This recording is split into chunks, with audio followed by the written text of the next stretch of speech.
Camels and Three Sons. English Motivation Story. Chapter Wise. Chapter 1. The Old Merchant of Al-Hamid. The golden sun of the desert had a way of touching the earth that made even the humblest clay walls glow like molten amber. In the bustling oasis city of Al-Hamid, traders from far-off lands filled the market streets, their camels kneeling in the sand, their goods spilling in colors and scents, saffron from the east, silks from Persia, frankincense from Yemen.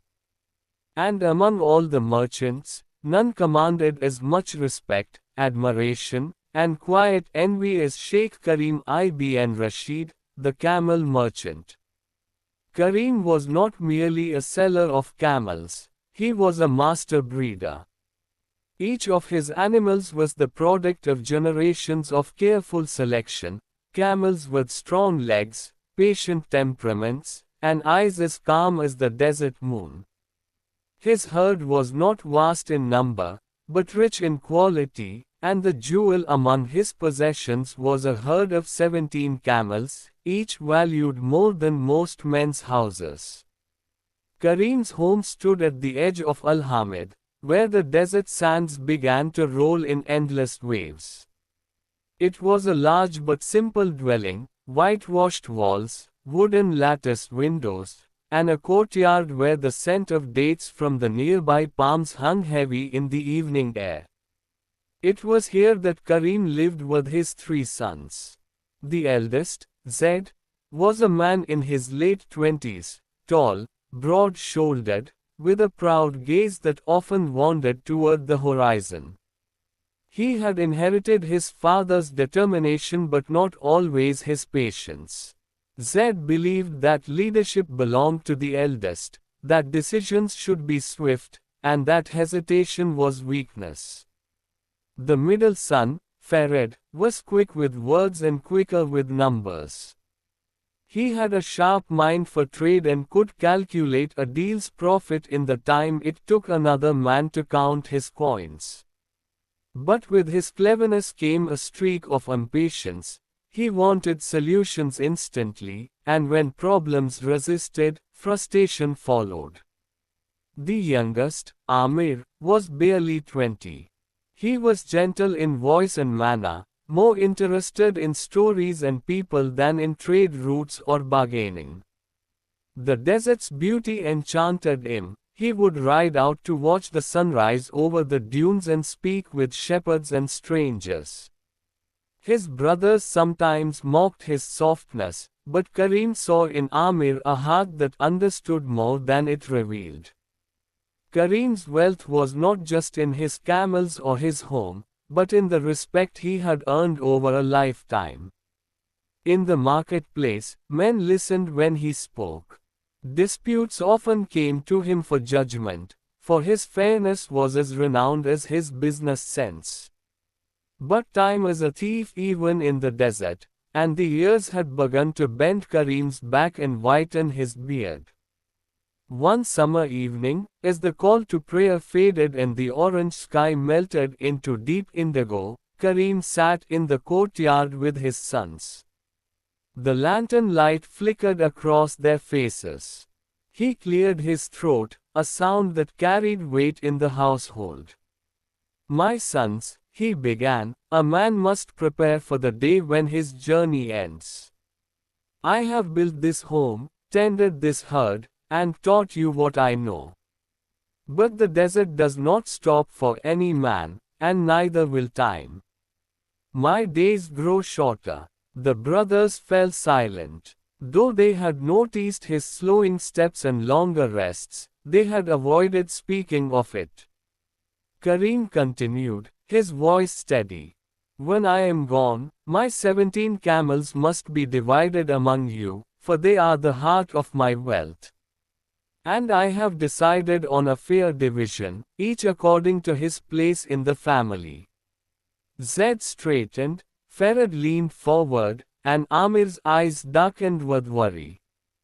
"Zed, as the eldest, you will have 1/2 of the herd. Farid, you will have 1/3. Amir, you will have 1/9. The words hung in the warm desert air. Ferad's brows knit together. Father, he said carefully, 17 cannot be divided evenly in such a way. Karim smiled faintly. That is for you to discover.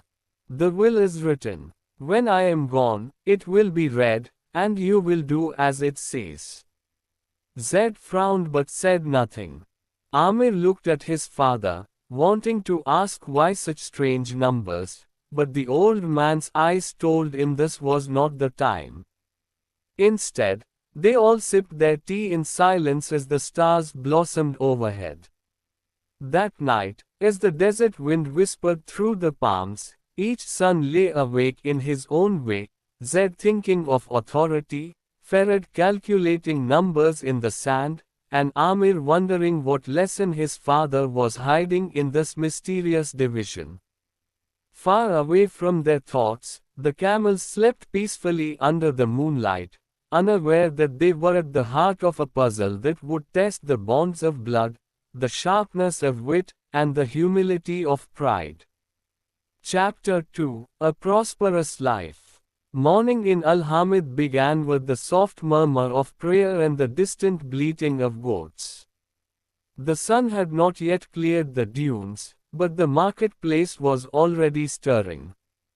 Merchants rolled open the flaps of their tents, displaying bowls of cloth, jars of spices, and piles of dates. And somewhere at the edge of the market, under a canvas awning, Sheikh Karim's camel pen stood as a quiet island of grace amid the chaos. The 17 camels were tethered in neat lines. Their coats varied from pale sand to deep brown, and each animal bore the proud stance of good breeding. Visitors from other cities would stop just to admire them, and sometimes, even if they could not afford to buy, they would stroke the animals' necks and murmur words of praise. It had taken Karim a lifetime to build such a herd.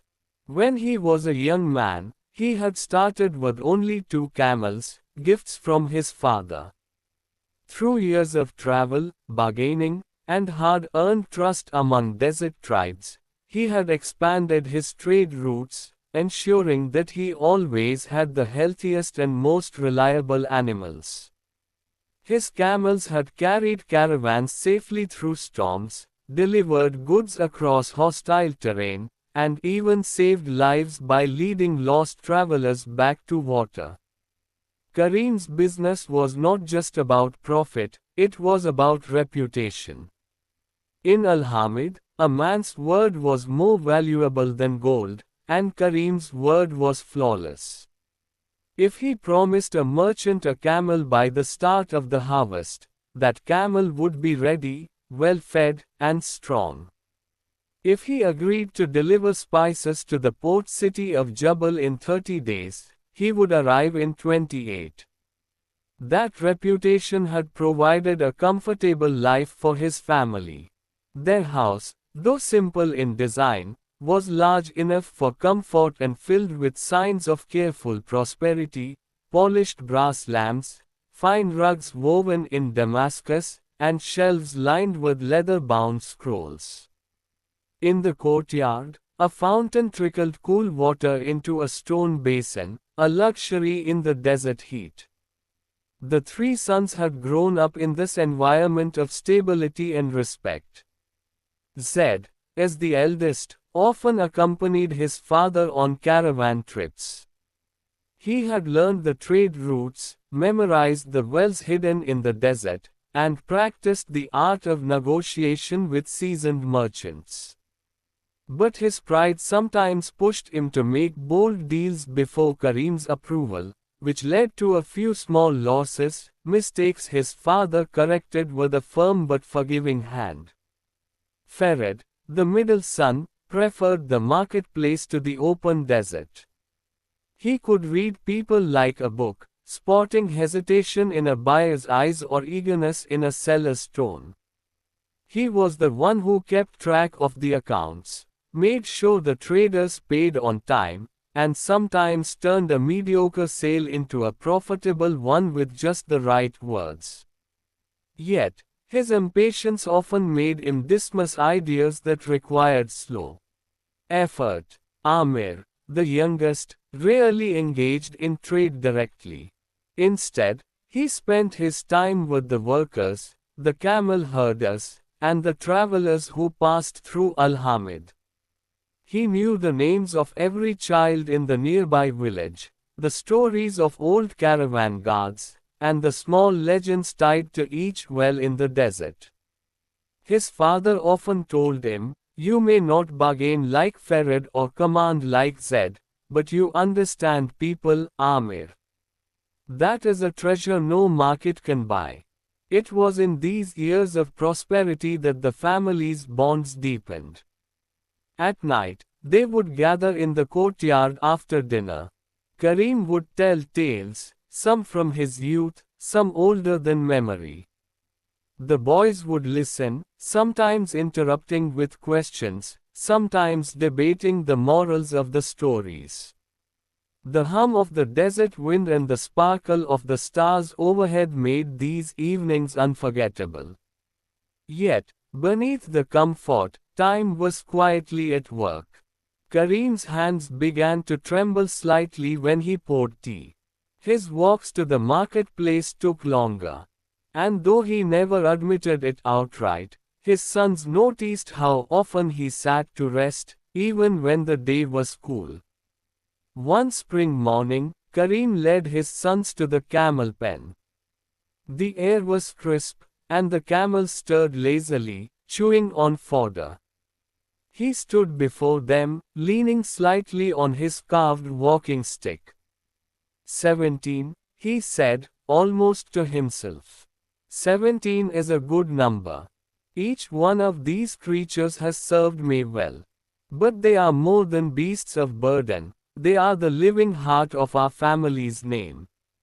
The brothers exchanged glances, sensing that their father's thoughts were heavy. A man's fortune, Karim continued, is not measured by how much he keeps, but by how wisely he passes it on. When my journey ends, you will have these camels. But you must divide them as I have written in my will. Remember, half to Zed, a third to Farid, and a ninth to Amir. The strangeness of the numbers pricked at Farid's mind again, but before he could speak, Karim smiled and turned away, his robe trailing lightly in the sand.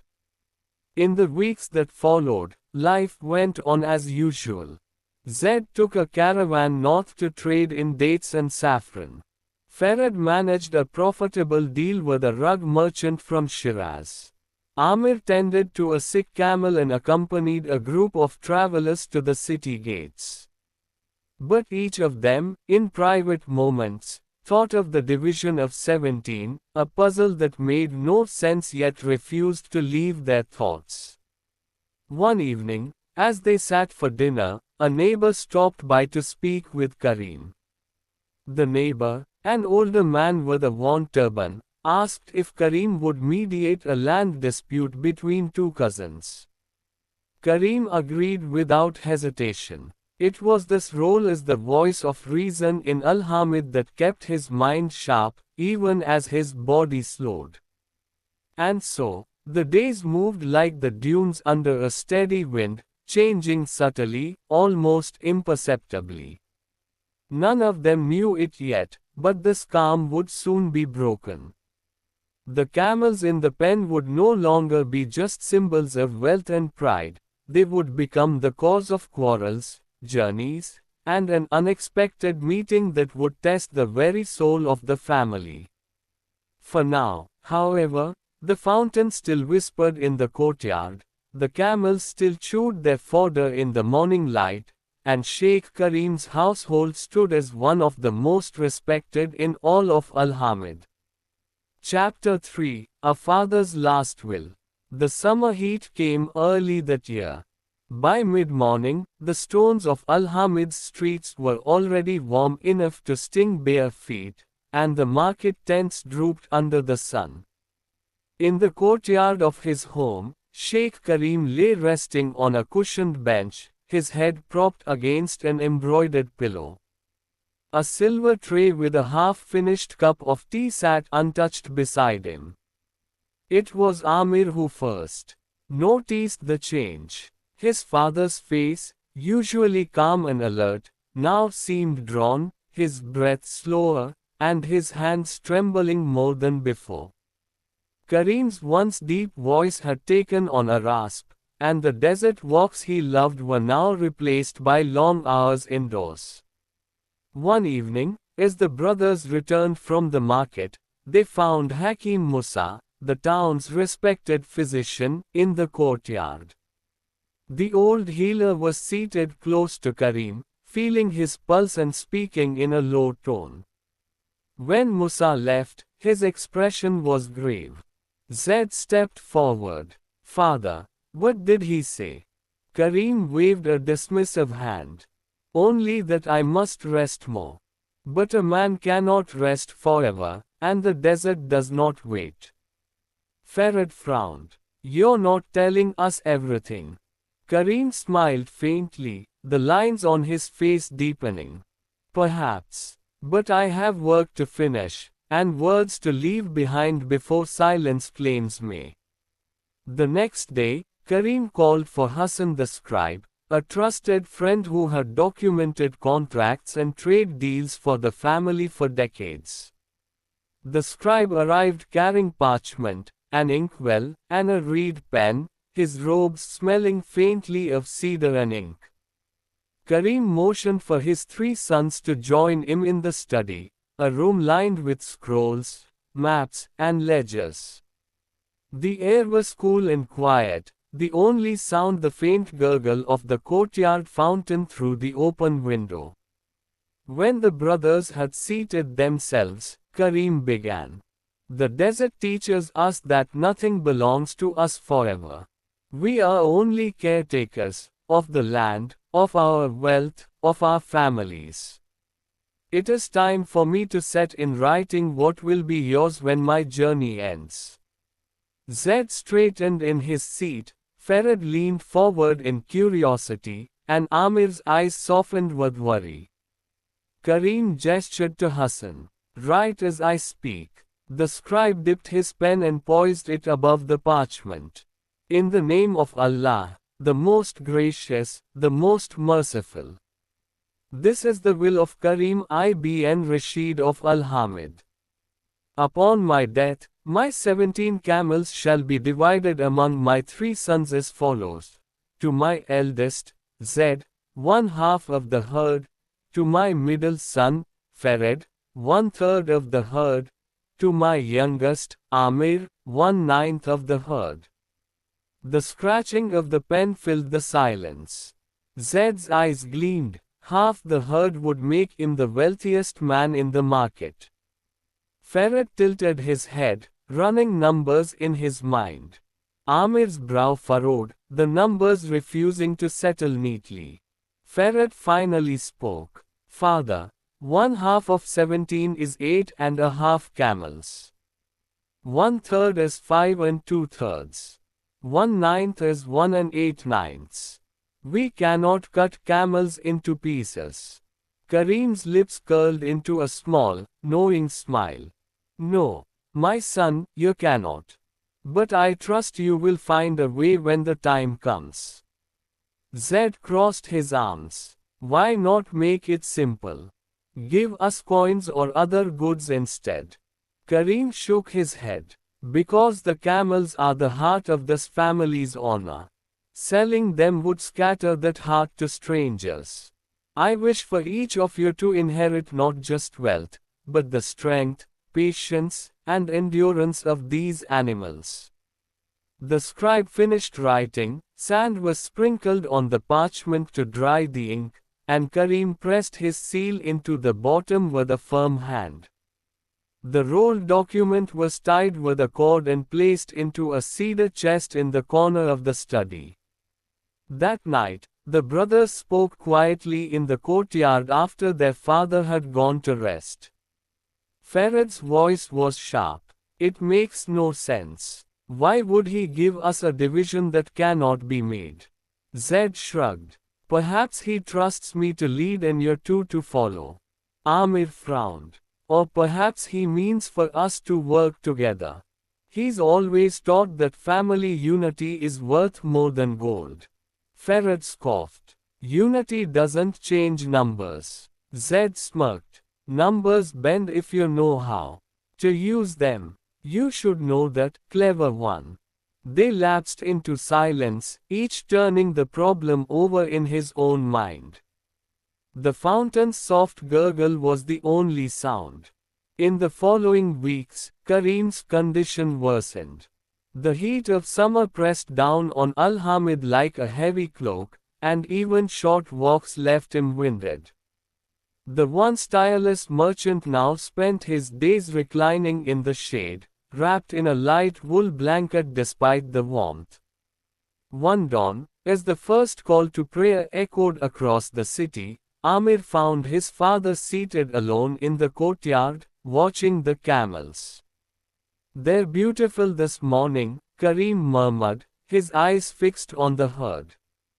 Amir sat beside him. "They always are." Karim reached out and placed a trembling hand over Amir's. "Remember, my son, life is not about what you are given, but how you use it. The desert will test you, and so will this will I have written. But in the answer lies something more valuable than the camels themselves." Amir wanted to ask what that answer was, but before he could speak, Karim closed his eyes, his breathing slowing. It was 2 weeks later, on a windless afternoon, that Sheikh Karim ibn Rashid breathed his last. The people of Al-Hamid mourned deeply, traders closed their stalls, and neighbors filled the courtyard to offer prayers and condolences. The brothers stood together, silent but each lost in his own grief. After the funeral rites, Hassan the scribe stepped forward with the sealed will. The document was read aloud in the presence of witnesses. The strange fractions drew murmurs from those gathered, but no one questioned the old merchant's final wish. The 17 camels stood in their pen, calm and unaware that they had now become the center of a problem that seemed impossible to solve. And so, the 3 sons faced the legacy of their father, not just his wealth, but the challenge he had left behind. A challenge that would soon lead them on a journey far beyond the gates of Al-Hamid. Chapter 4: The Death of Sheikh Karim. The dawn after Sheikh Karim's passing was unlike any other in Al-Hamid. The air felt still, as if the desert itself had paused to honor the man who had walked its sands for nearly 7 decades. The first light painted the dunes in soft gold, but the usual songs of traders and bleating of goats were muted. Even the fountain in Karim's courtyard seemed to gurgle more softly. For the 3 sons, grief settled in different ways. Zed stood tall but silent, his jaw tight. He moved through the funeral preparations with a brisk efficiency, giving orders to servants and neighbors as if managing a caravan. His voice was steady, but his eyes betrayed sleepless nights. Farad busied himself with practical matters, arranging dates for the morning guests, speaking with the imam, ensuring the procession route was clear. His mind clung to logistics, as if keeping busy would keep the ache in his chest away. Amir, however, could not hide his sorrow. He followed the body's preparation closely, assisting with the washing and shrouding, his tears falling silently onto the white cloth. When the final prayers were said, he was the last to step away before the body was carried to its resting place. The funeral drew the entire town. Merchants closed their stalls, travelers paused their journeys, and elders leaned on their canes to pay their respects. Stories of Karim's fairness and wisdom flowed through the crowd like water. "He once lent me a camel for my wedding journey," without asking a single coin in return, an old man recalled. When my son was sick, Karim paid for the healer and never spoke of it again, a woman said quietly. His word was as solid as the stones of the city walls, another added. After the burial, the three brothers stood side by side, accepting condolences. The Imam recited prayers for patience and guidance. Yet beneath the solemn atmosphere, a silent weight pressed on all three, a weight shaped like 17 camels and a will that seemed impossible to fulfill. 2 days later, the house felt emptier than ever. Karim's seat in the courtyard lay unused, the brass teapot cold. Hassan the scribe returned, bringing the sealed parchment that contained the will. It had already been read at the funeral, but now it was time for the brothers to act upon it. They gathered in the study, the cedar chest before them. Hassan set the parchment on the desk. Zaid was the first to speak. We already know what it says. Let's settle this and move on. I'll take my 9 camels, Farid will take his 6, Amir will take his 2, and we'll be done. Farid's eyes narrowed. 9, 6, and 2 make 17, yes. But how exactly do you plan to split 9 camels from a herd of 17 when half of 17 is 8.5? Zed waved a hand impatiently. We'll figure it out. Sell the weakest one and divide the money. Amir shook his head. Father didn't want us to sell the camels. He wanted us to keep them. Farid leaned forward, his tone sharpening. Then what do you suggest? Shall we take a knife to the animals and divide them in pieces? Don't speak like that. Amir's voice cracked with anger. They're living creatures, not sacks of grain. Zed crossed his arms, his voice deepening. This is why father put me in charge of half the herd. I'll make the decision, and you two will follow. Farid shot back. Half is not the whole. Without me and Amir agreeing, you can't take what isn't yours. The tension in the room thickened like the desert heat. Hassan shifted uncomfortably, glancing toward the door. The brothers' voices rose until the argument spilled into the courtyard. Servants paused in their work to watch from the shadows. The camels in the pen stirred restlessly, perhaps sensing the unease. You always think leadership belongs to you because you were born first. Farid shouted. And you think clever words make you wise, Zed retorted. But wisdom is in action, not in endless talk. Both of you, Amir interrupted, his tone pained, are forgetting what father taught us, patience. He left us a puzzle, not a fight. Zed turned on him. Easy for you to say, little brother, when all you get is 1/9. Amir flinched but held his ground. And yet, perhaps 1/9 will be the key to solving it. The quarrel ended without resolution, leaving a silence heavier than before.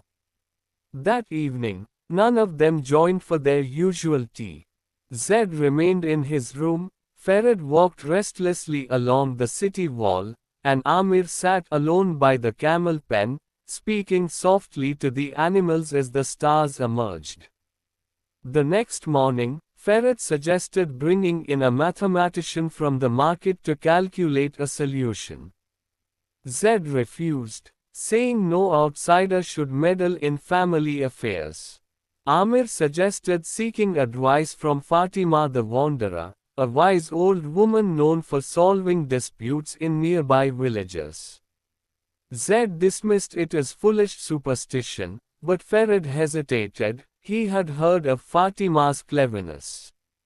For days, they remained at an impasse.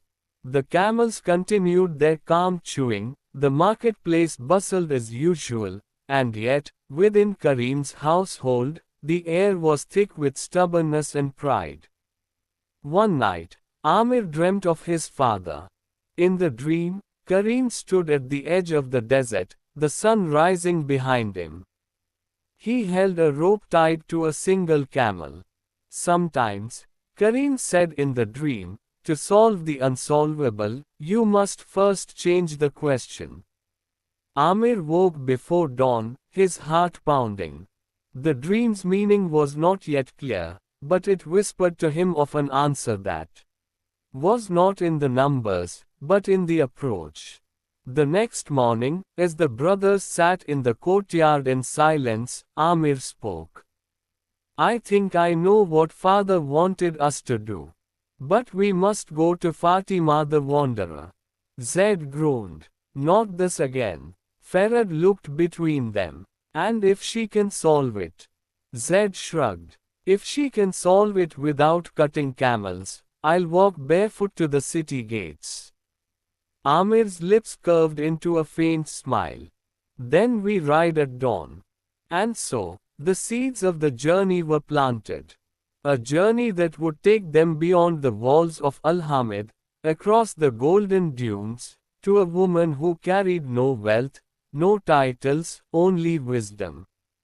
And it would be her mind that turned 17 into 18, and 18 back into 17, without losing a single camel. The desert, as always, waited patiently. Chapter 5, Quarrels begin. The morning of their departure dawned hot and cloudless. The streets of Al-Hamid bustled with the early market rush, merchants arranging dates in neat piles, children darting between tents, the smell of bread baking in clay ovens drifting through the air. But in the courtyard of Sheikh Karim's house, the mood was heavy. Zed, Farid, and Amir stood by the camel pen, each preparing for the journey to find Fatima the Wanderer. Despite agreeing to travel together, the tension from their earlier quarrels lingered like dust in the air. Zed checked the saddles with brisk, almost aggressive movements. If this woman can't solve our problem, we return, sell the extra camels, and be done with it, he declared. Farad adjusted a water skin, his voice sharp. Selling them is your answer to everything. Father didn't want that. Zed shot him a look. Father also didn't want his sons to waste weeks chasing an old woman's riddles. Amir, saddling the gentlest camel in the herd, tried to keep his tone calm. This isn't a waste. If father trusted us to find a way, we owe it to him to try every path, even if it leads to Fatima. Zed muttered something under his breath, but said no more.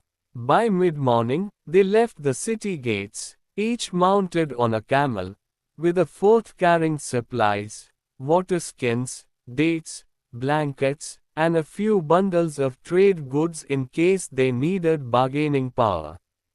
The road eastward stretched like a pale ribbon across the rolling dunes. For the first hour, they rode in silence, the only sounds the creak of saddles and the soft pad of camel feet on sand. The sun climbed higher, turning the horizon into a shimmering haze. It was Farad who broke the silence. You know, Zed, if you weren't so stubborn, we might have solved this days ago. Zed snorted. If you weren't so impatient, we wouldn't be on this road at all. Farad's eyes narrowed. And if Amir wasn't so dreamy, we'd be running the business instead of chasing desert ghosts. Amir's gentle voice cut in, but there was steel beneath it.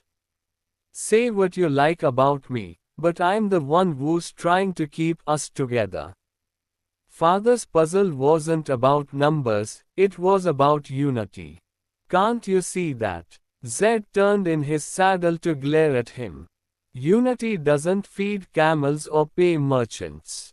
Farad smirked. Neither does arrogance. The air between them crackled with unspoken resentment. For years, They had worked alongside each other under their father's steady hand. But without Karim's presence, old rivalries and buried grudges surfaced like jagged rocks beneath shifting sand. By midday, the heat was punishing. They stopped near a cluster of date palms beside a shallow well. As they dismounted, Zed strode ahead to draw water, as if claiming the role of leader without discussion. Farad muttered to Amir, "There he goes again, always first, always in charge." Amir sighed. "Let him be. The desert doesn't care who drinks first." They rested in the shade, sharing dates and water in silence. The stillness of the desert was broken only by the distant cry of a hawk circling overhead. When they resumed their journey, the wind began to pick up, sending sheets of sand skimming across the road. It was not a full storm, but enough to make the camels restless. Zed urged them forward, but Amir called out, "Slow down. If we push them in this wind, they'll tire before nightfall."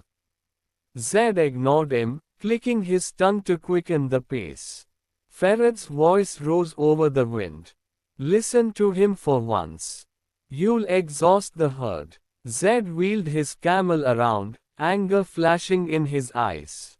"I am the eldest. I know the desert. I decide the pace." Amir's patience thinned. And yet, the desert doesn't bend to birth order. It bends to those who understand it. For a moment, it seemed they might stop altogether, but Farad urged his camel forward, forcing the others to follow. By late afternoon, they reached a low ridge overlooking a shallow valley. Below lay a scattering of tents, a Bedouin camp.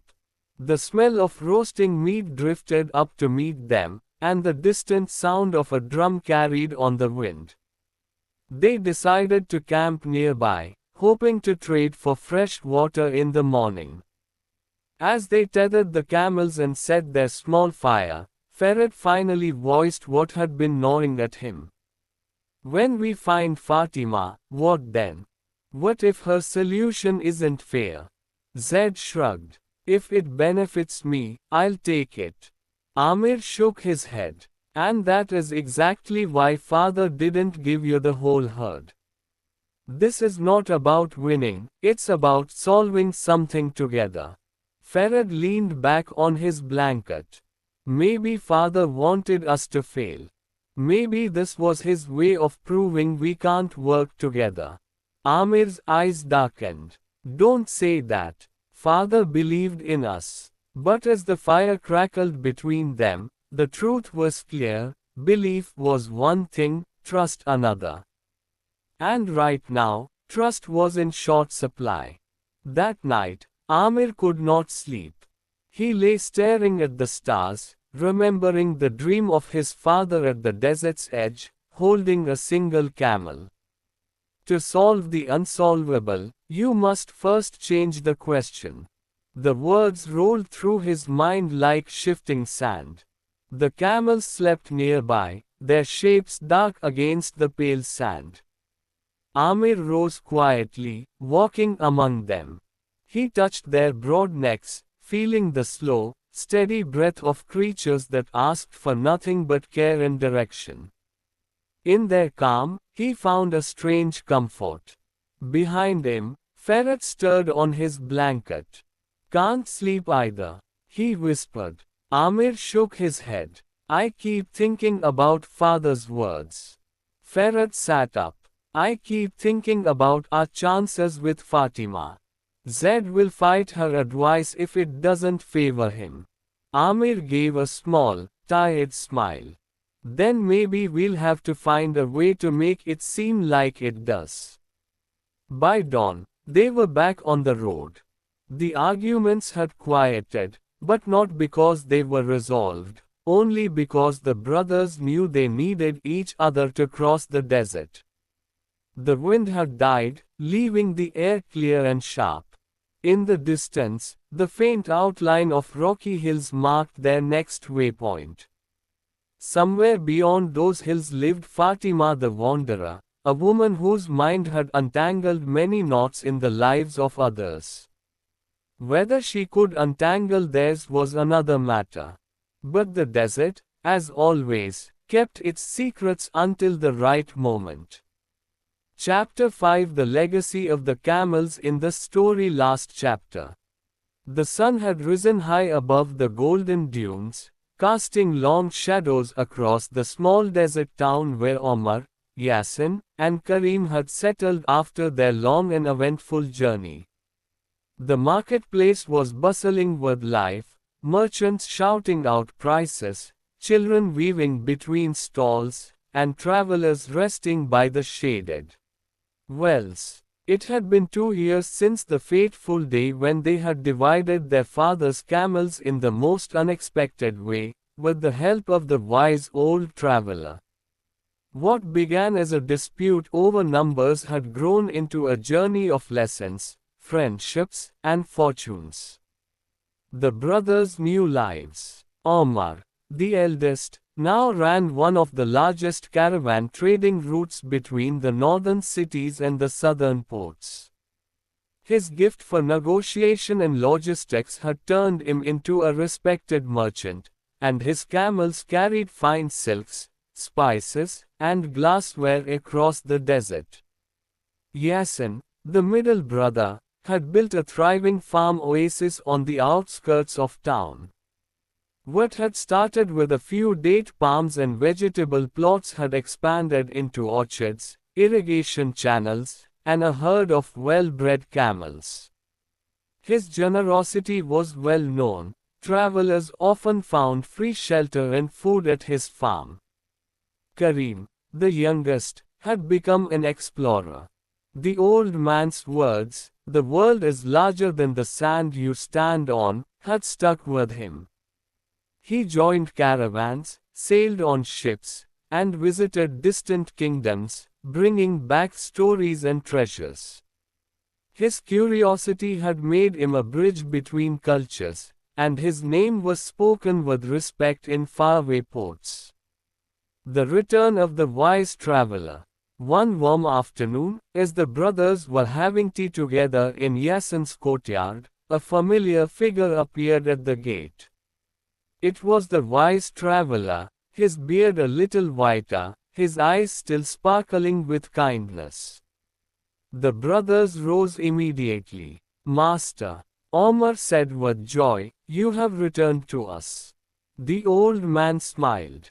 "I see my 3 camels have been well used." They all laughed. That extra camel, the one that had solved their dispute, had indeed been returned to him after the division.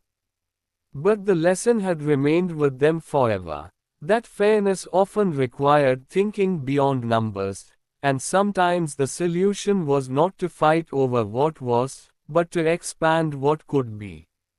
A new gift. The traveler sat with them over dates and tea, listening to their stories. When they finished, he reached into his travel bag and placed 3 small leather pouches on the table. "These," he said, "are my parting gifts. But they are not gold, nor silver. They are something more valuable."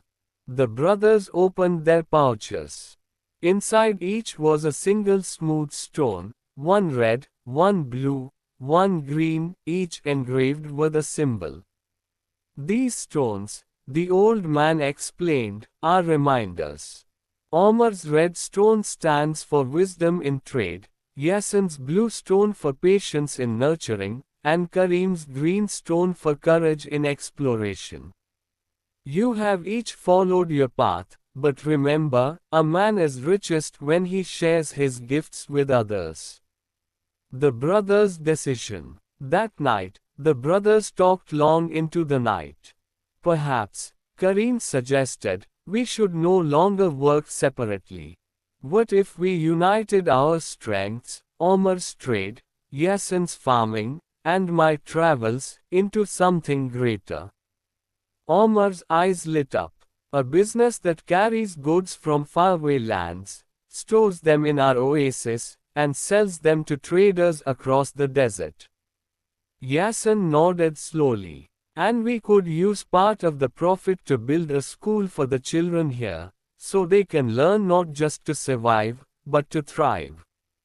The decision was made. The Sons of the Camels partnership was born. The prosperity that followed. Over the years, their enterprise grew beyond imagination. Their caravans stretched like rivers of gold across the dunes. Their oasis became a center of learning and trade, and their names were known in courts and markets far beyond their homeland. The school they built taught reading, mathematics, history, and the art of peaceful negotiation.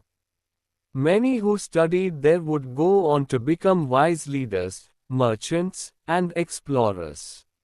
Themselves. Whenever disputes arose among students over dividing goods or resources, the brothers would tell them the story of their father's camels, and how a wise traveler had shown them that solutions were sometimes hidden just beyond the problem.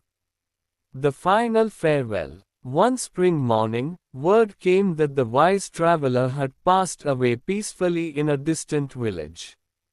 Though saddened, the brothers knew he had lived a life full of journeys, kindness, and lessons shared. They gathered in their school's courtyard and placed the 3 engraved stones in a small fountain, letting the water flow over them endlessly, a symbol that his wisdom would keep flowing into future generations. And so, the story of the camels and the 3 sons was told and retold, not just in their family, but in caravans, marketplaces, and schools across the desert. The lesson that lived on. The moral was simple, yet profound. Wisdom is greater than wealth. Patience grows stronger than pride. Courage opens more doors than fear. And sometimes, to solve an impossible problem, all it takes is the willingness to step outside the boundaries of what you think is possible, and maybe, just maybe, to borrow a camel.